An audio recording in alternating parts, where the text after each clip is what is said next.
حتى أهل البدع والأهواء، أهل البدع العقائدية وأهل البدع السياسية. أنا أقول بيننا وبينكم السلف، بيننا وبينكم الكتب، كان فيقول البدع بيننا وبينكم السلف. بسم الله الرحمن الرحيم. الحمد لله حمدا كثيرا طيبا مباركا فيه كما يحب ربنا ويرضاه. أشهد أن لا إله إلا الله وحده لا شريك له، وأشهد أن محمدا عبده ورسوله صلى الله عليه وعلى آله وأصحابه ومن تبعهم بإحسان إلى يوم الدين. Amma ba'd.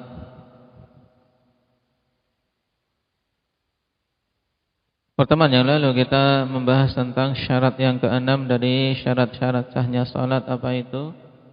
Hamzah niat. Hakikat niat itu apa, Zakaria?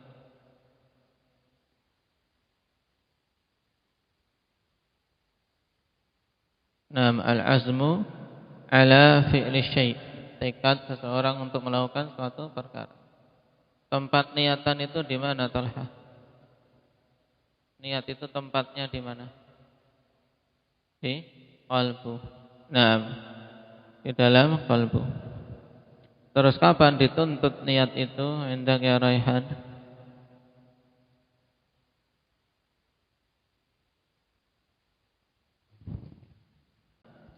Taib. Di awal ibadah atau sebelum ibadah. Terjadi khilaf kuat di kalangan para fuqaha sebagaimana telah kita lewati kemarin. Dan pendapat yang paling kuat dalam masalah ini yaitu bahwasanya niat itu dituntut untuk ada sebelum dimulainya ibadah. Baik, sebelum dimulainya ibadah. Dan terkait masalah salat, maka wajib dikedepankan atas takbir dan bersambung dengannya. Ini akhir dari apa? Dari tempat atau waktu niatan.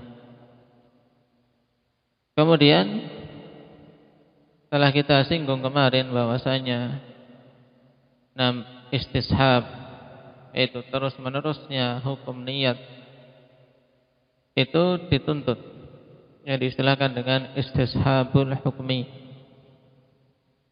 Nah, adapun istishabul dzikr, harus mengingat terus, maka ini tidaklah dipersyaratkan.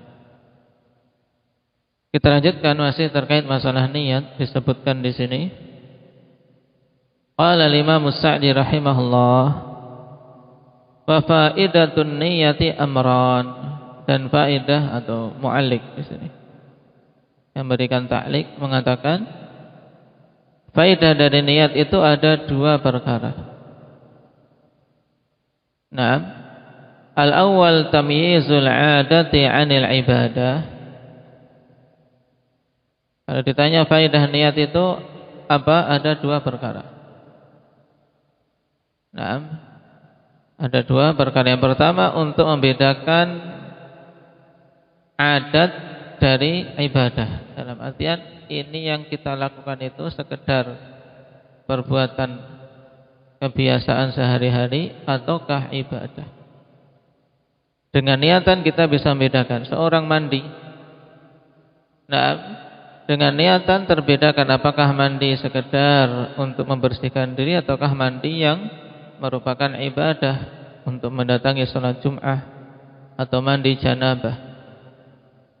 Ini faedah pertama untuk membedakan antara adat kebiasaan dengan ibadah. Hal ini dibedakan dengan apa? Tentang Mujahid? Dengan niat. Baik. Al-thani, kemudian yang kedua, tamyizul ibadati ba'dihha an ba'din. Untuk membedakan ibadat-ibadat sebagiannya dari sebagian yang lain. Nah, seperti Nah, mandi sama-sama mandi, apakah mandi junub ataukah mandi Jum'ah. Kemudian pembahasan kita tentang salat. Salat ini salat sunnah atau salat wajib. Nah, untuk membedakan ibadah-ibadah yang satu dengan ibadah yang lain. Ini dua faedah terpenting dari niatan. Nah, kemudian terkait masalah niat, apakah dipersyaratkan juga dalam niatan itu harus menentukan salatnya? Nah, menentukan salatnya. Jumhurul ulama akhwan mengatakan ishtiratu ta'yinis shalah bi'ainiha. Nah, mempersyaratkan harus apa? Mentakyin salat yang dia maksudkan apa? Berdasarkan keumuman hadis innamal a'malu binniyah. Baik. Adapun kalangan Syafi'iyah dan sebagian Hanabilah yang menyelisih jumhur dalam masalah ini, nah, mengatakan cukup meniatkan wajibnya waktu. Nah, wajibnya waktu. Dalam arti ini sudah masuk waktu. Nah, tayyib di waktu zuhur wajibnya adalah salat zuhur. Masuk waktu asar, nah, wajibnya salat asar. Walaupun tidak menentukan salatnya apa. Tayyib.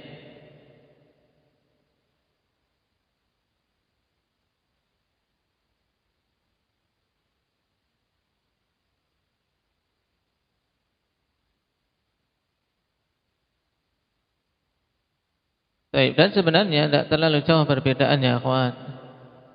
Kenapa? Karena apa yang diungkapkan oleh kalangan Syafi'iyah, seorang kalau sudah meniatkan wajibnya salat pada waktu tersebut, berarti dia meniatkan salat secara tertentu. Ketika masuk waktu zuhur, dia meniatkan yang wajib dilakukan saat itu adalah salat zuhur, dia niatkan. Berarti dia telah menentukan salatnya. Nah, taib. Sehingga apa yang dipilih jumhur akhwan itu lebih kuat dan lebih mudah dipahami, dan khilafnya sebenarnya tidak terlalu jauh. Nah, taib, intinya seorang ketika mau salat dia menetapkan mau salat apa. Taib, ketika dia berdiri mau salat, nah, dia niatkan salat apa. Atau ketika dia mau berjalan sudah mendekati, nah, sudah berjalan ke masjid, salatnya apa?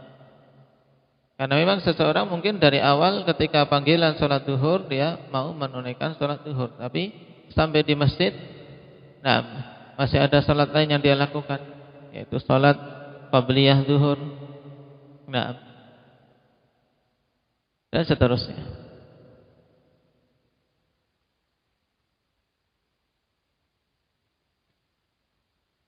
Kemudian apakah dipersyaratkan untuk meniatkan fardunya salat tersebut? Nah, Syafi'iyah mengatakan harus. Nah, dalam artian dalam dirinya menghadirkan niat ini salat fardu, ini salat sunnah.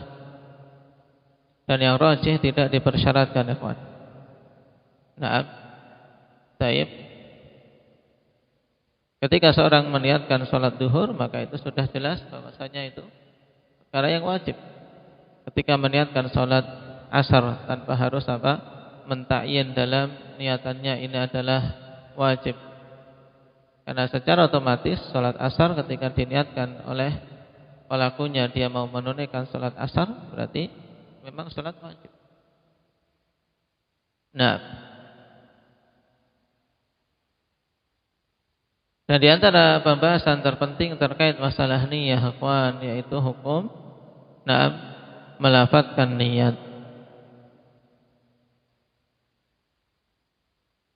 Syekhul Islam Ibnu Taimiyah rahimahullahu taala mengatakan adanya khilaf di kalangan para ulama, apakah disunnahkan untuk melafadzkan niyah secara lirih atau tidak. Baik. Setelah menegaskan bahwasanya niat itu di qalbu. Nah, niat itu di qalbu. Cuman apakah disunnahkan melafadzkan dengan lisannya? Karena talaffuz yang dimaksudkan adalah dengan lisan. Nah, baik itu lirih, nah, maupun jahar. Nah, pelafadzannya dengan jahar ini lebih jelas, ikhwan. Kenapa? Karena kalau pelafadzan niat dengan jahar itu apa? La yustahabbu bittifaqil muslimin. Nah, bedakan antara talaffuz dengan jahar, ikhwan. Talaffuz itu tidak mesti jahar, paham? Melafadzkan niat. Nah, yang disepakati itu tidak disyariatkan, tidak disunnahkan, bahkan masuk kategori bid'ah adalah menjaharkan niat, melafadzkan kemudian membacanya dengan keras. Ini yang ditegaskan oleh Syekhul Islam, wal jahru bin niyyah la yajib wa la yustahabbu bittifaqil muslimin. Balil jahiru bin niyyati mubtadi' mukhalifun lisyari'ati idza fa'ala dzalika mu'taqidan annahu minasy syari'ah. Fa huwa jahilun dhallun yastahiqqu at-ta'zir wal 'uqubatu 'ala dzalik. Nah, mengeraskan niat tidak wajib dan tidak disunahkan berdasarkan kesepakatan kaum muslimin. Bahkan orang yang mengeraskan bacaan niatannya, dia adalah apa? Pelaku kebid'ahan dan menyelisih syariat apabila melakukan hal tersebut dalam keadaan meyakini bahwa itu merupakan syariat. Dia ini seorang yang jahil dan sesat yang pantas untuk ditakzir. Lihat, ini hukumannya sepantasnya untuk ditegakkan bagi orang-orang yang seperti ini oleh pemerintah kaum muslimin untuk memberikan takzir dan hukuman. Takzir hukuman di bawah hukum had. Baik, di bawah hukum had ini takzir. Untuk apa? Untuk menghukum hal-hal yang padanya kerusakan, tapi tidak ada ketetapan hukum had di dalam syariat. Nah, adapun sekedar talaffuz bin niyyah tanpa menjaharkan, ini yang terjadi khilaf. Nah, sebagian Hanafiyah, ya sebagian pengikut Abu Hanifah dan Syafi'i serta Imam Ahmad mengatakan disunnahkan melafadzkan. Kenapa? Karena itu lebih menguatkan. Lebih menguatkan. Dan pendapat kedua, segolongan dari pengikut Imam Malik dan Ahmad serta yang lainnya mengatakan tidak disunnahkan sama sekali untuk melafadzkan niat. Karena yang demikian itu bid'ah dan tidak pernah dinukilkan dari Rasulullah SAW, tidak pula dari para sahabat. Nabi tidak memerintahkan seorang pun dari kalangan umatnya untuk melafadzkan niat. Tidak pula mengajarkan kepada kaum muslimin. Nah, seandainya itu perkara yang masyhur dan disyariatkan, tentu Nabi SAW tidak akan meninggalkannya. Baik. Dan inilah pendapat yang sahih, bahwasanya talaffuz bin niyyah ghairu masyru'. Melafadzkan niat itu tidak disyariatkan. Bahkan dikatakan oleh Syekhul Islam Ibnu Taimiyah, balit talaffuz bin niyyati naqsun fil aqli wad din. Nah, bahkan melafadzkan niat itu merupakan bentuk kurang akal dan kurang agama. Kurang akal dari sisi mana? Kurang agama dari sisi mana? Amma fiddin fali annahu bid'ah. Bentuk kekurangan dari sisi keagamaan seseorang karena itu kebid'ahan. Tidak menambahi bagus salatnya, tapi malah memperburuk salatnya. Baik. Amma fil aqli fali annahu bimanzilati man yuridu an ya'kula ta'aman fayaqul nawaitu biwad'i yadi fi hadzal ina anni uridu an akhudha minhu luqmatan fa'da'uha fi fami fa'amda'uha thumma abla'uha li ashqa. Baru minum. Nah, ini naksun fil aql. Taib baru makan demikian. Kenapa? Karena orang yang melafazkan niat kedudukannya seperti orang yang mau makan makanan. Kemudian mengatakan aku berniat untuk meletakkan tanganku di tempat ini. Kemudian aku mengambil satu suapan. Kemudian aku mau letakkan di mulutku. Kemudian aku akan mengunyahnya dan aku akan menelannya agar aku kenyang. Taib, dia baru berniat temannya sudah nyerempet sudah. Nah, taib, makanya naksun fil aql, bentuk kurang akal orang yang melafazkan niat. Taib. Sehingga tidak disunnahkan, tidak disyaratkan, bahkan hukumnya adalah bid'ah. Dan terkait tentang perkara salat, kenapa sampai adanya khilaf di kalangan beberapa fuqaha tentang hal ini, akhwan. Terlebih lagi di kalangan Syafi'iyah yang sangat masyhur berpendapat tentang talaffuz bin niyat. Nah, sebab utamanya, akhwan, dari kalangan pengikut Imam Syafi'i karena mereka memahami keliru pendapat atau perkataan Asy-Syafi'i. Sebagaimana pula sebagian Syafi'iyah telah mengkritisinya. Kekeliruan teman-teman mereka yaitu ketika memahami perkataan Syafi'i, inna salata la budda minan nutqi fi awwaliha. Nah, inna salah la budda minan nutqi fi awwaliha. Salat itu harus ada ucapan di awalnya. Nah, dari situlah muncul pemahaman beda-beda dari kalangan pengikut Imam Syafi'i. Sehingga masyhurlah di kalangan mereka wajibnya melafazkan. Padahal yang dimaksudkan Syafi'i dengan nut fi awwaliha yaitu pengucapan. Ucapan di awalnya maksudnya adalah takbir, takbiratul ihram, Allahu akbar. Nah, sehingga sebab kekeliruan para pengikut beliau karena keliru dalam memahami kalam. Ini bahayanya seorang keliru dalam memahami kalam. Nah, ulama keliru dalam memahami kalam para pendahulu kita. Baik. Karena butuh untuk suatu perkataan kita memperhatikan arahnya bagaimana, maksudnya bagaimana. Demikian pula penerapannya bagaimana. Nah, maka yang demikian ini itulah yang dibutuhkan untuk kita belajar. Belajar dari pendahulu kita yang mereka mengambil dari pendahulunya, demikian terus saling mewariskan ilmu. Nah,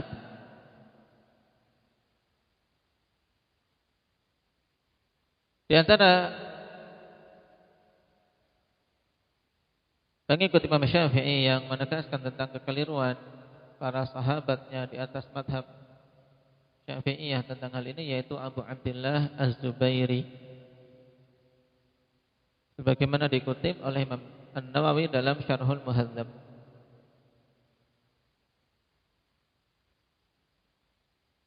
Dan kalam secara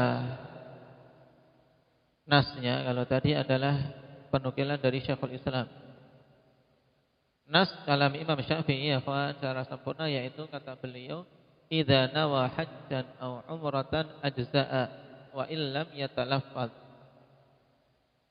wa laysa kas-salati la tahsihu illa bin nutqi. Memang sekilas kalau seorang tidak memahami bagaimana penerapan Imam Syafi'i dan keterangan para a'immah yang dekat dengan beliau, murid-murid beliau yang dekat mengambil langsung, bisa keliru memang ini. Baik. Perhatikan kalimatnya. Idza hajj umratan ajza'a, jika dia berniat haji atau umrah sah. Wa illam yatalaffaz, walaupun dia tidak melafadzkan. Walaisa kas-shalah, tidak seperti salat, la tasihu illa bin nutqi, maka tidak sah salat itu kecuali dengan ucapan. Nah, illa bin nutqi, nah inilah yang menimbulkan salah paham di kalangan sebagian pengikut Syafi'iyah. Nah, padahal illa bin nutqi maksudnya adalah illa bit takbir. Nah, sehingga kesimpulan kita akhwan tentang masalah melafadzkan niat, kalau melafadzkannya dengan jahar, maka ini apa? Tidak dikhilafkan tentang tidak disyariatkannya. Kalau melafadzkannya secara sir, bedanya antara jahar dan sir apa? Kalau sir itu hanya sekedar menggerakkan lisan dan bibir, tidak muncul suara yang didengar oleh orang di sampingnya atau dia sendiri. Kalau dia masih mendengar sendiri, ikhwan, nawaitu usolli.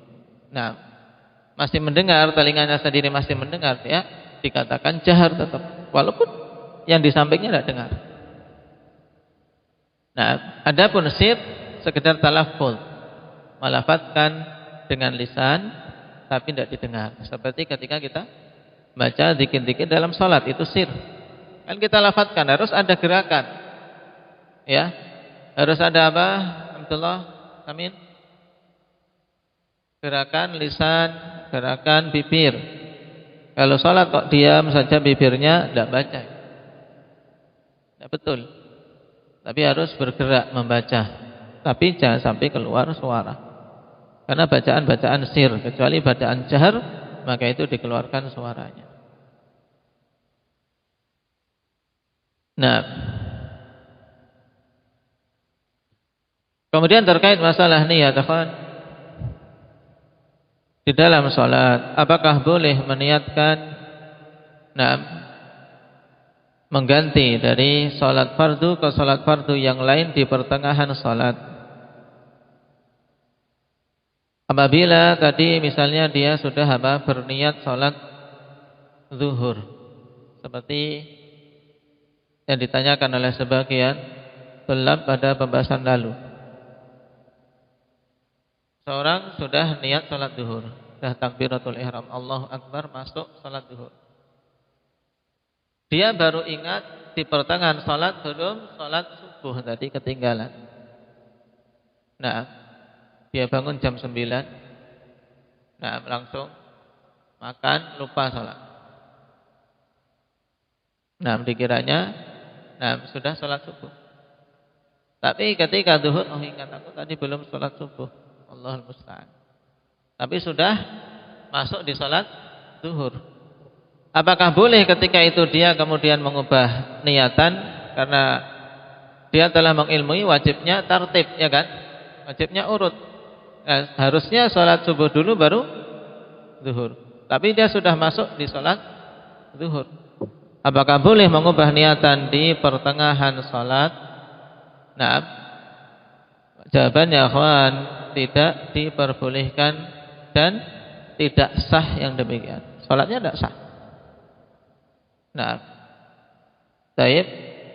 Salat zuhurnya jelas kalau sudah diubah tidak sah.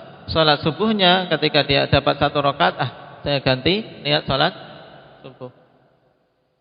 Tidak sah. Kenapa? Karena salat subuh itu harus diniatkan semenjak takbiratul ihram. Dan mulai dari takbiratul ihram sampai waktu 1 rakaat ini dia tidak ada niatan salat. Paham? Maka untuk salat fardu ketika dia telah masuk di dalamnya, tidak boleh dia ganti dengan niatan salat fardu yang lain.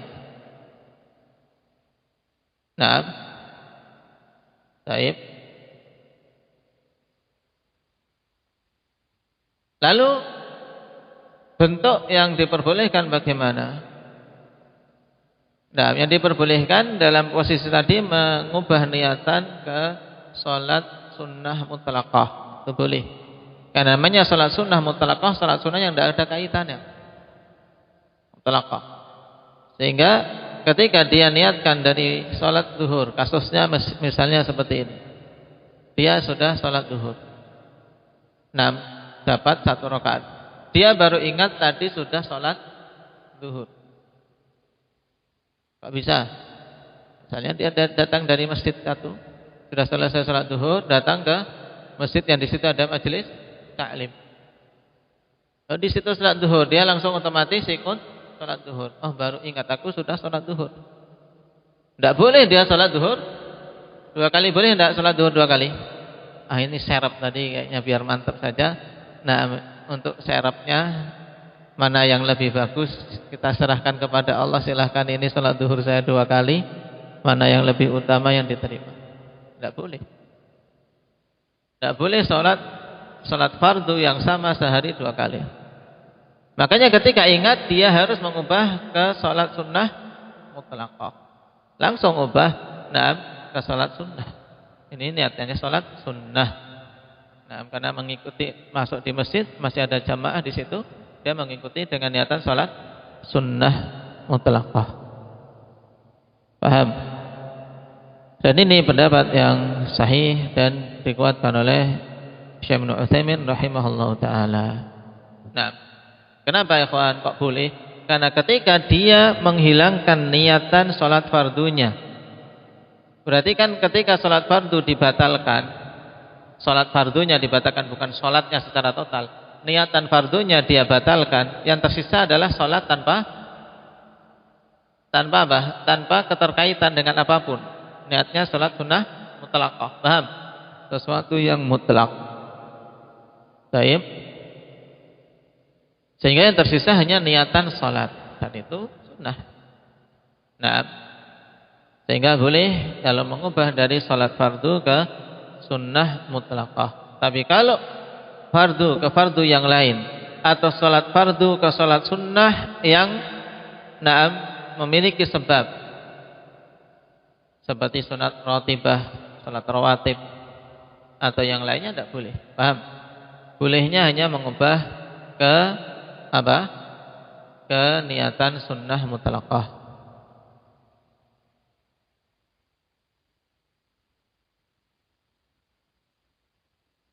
Baik.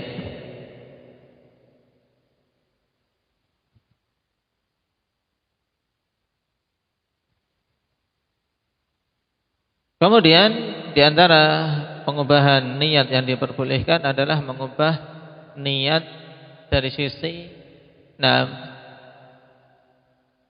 menjadi imam dan makmum.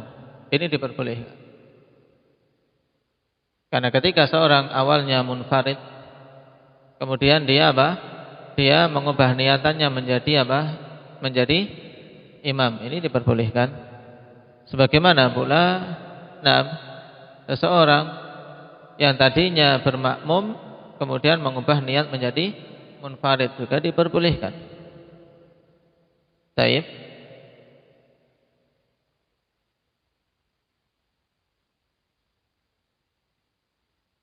Di antara dalil dalam masalah ini yaitu kisah siapa? Kisah Mu'adz bin Jabal radhiyallahu anhu. Mu'adz bin Jabal, ketika mengimami kaumnya dengan membaca Al-Baqarah salat Isya, ada seorang makmum yang sangat keberatan. Akhirnya dia memisahkan diri, infirad, yaitu meniatkan untuk keluar dari jamaah, mengubah dari bermakmum menjadi salat sendiri. Itu salatnya tetap sah. Walaupun tidak boleh dilakukan kecuali ketika seorang memiliki udzur syar'i. Memiliki udzur syar'i untuk apa? Untuk keluar dari jamaah.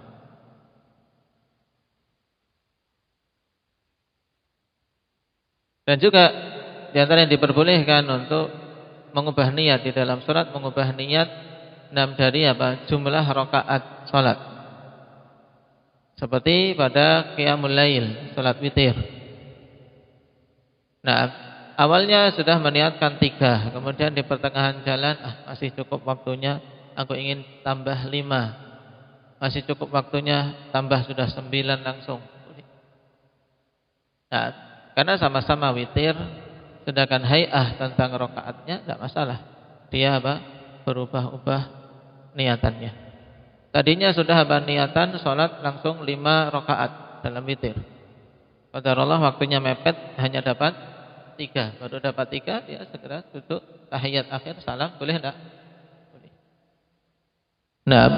Ini beberapa masail seputar niat. Kemudian kata Imam As-Sa'di rahimahullah ta'ala di akhir pembahasan, nah,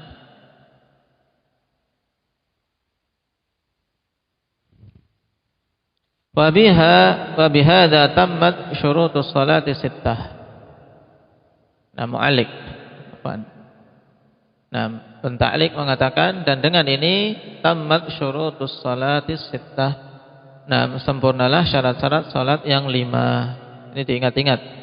Wa hiya raf'ul hadaats wa ijtinabun najasah wa dukhulul waqti wa istiqbalul qiblah wa satrul aurah wan niyyah.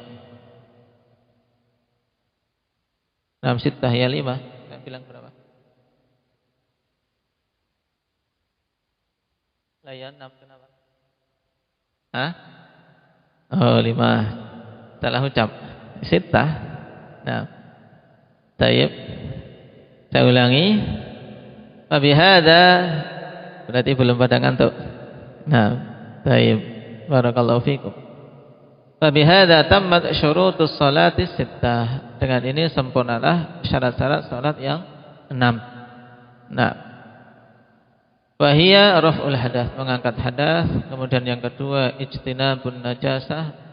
Nah, menjauhi najis, dan telah kita lewati nah, hukum-hukum najis apa saja. Kemudian dukhulul waqti, masuknya waktu, istiqbalul qiblah, menghadap qiblah, dan satrul aurah, kemudian niat. Nah,